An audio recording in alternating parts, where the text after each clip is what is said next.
Then after you figure out the problem, solve it. Solve it for them.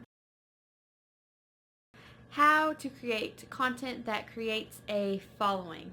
So you're creating blog content or video content or podcasts, and somehow you're just not drawing in an audience. You're not getting the views, you're not getting the clicks, and you're just not getting the listeners, and you're wondering, well, how am I going to do this? Well, there's one piece to the puzzle, and that is creating content that creates a following. First off, you're going to want to think of who your target audience really is.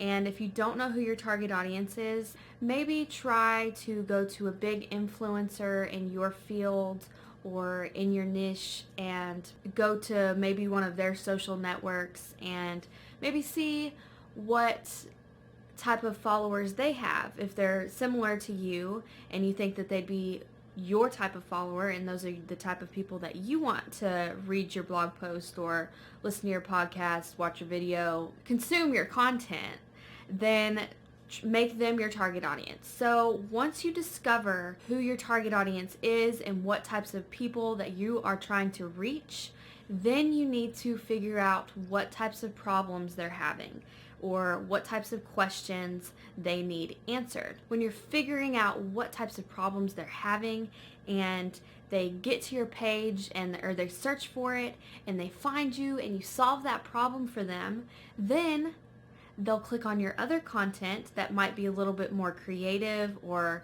maybe not really solve a problem, or maybe it's something they didn't really think about, but they're going to click on it because that problem that they needed solved was already there and you just solved it for them. So they'll start clicking on maybe some of your more creative videos, or they'll start clicking on maybe the content that you really want them to see that really shows your personality. And once they are there, they will potentially fall in love with you. And I know that's a little bit of an exaggeration, but they will start to like you and they'll start to like your personality and the way you write or the way you talk, and you might really start reaching out to them. But the key to it is drawing them in with that solution to their problem to get them to your blog page, YouTube channel, podcast, whatever you're trying to get out there for them to see, and that gets them there.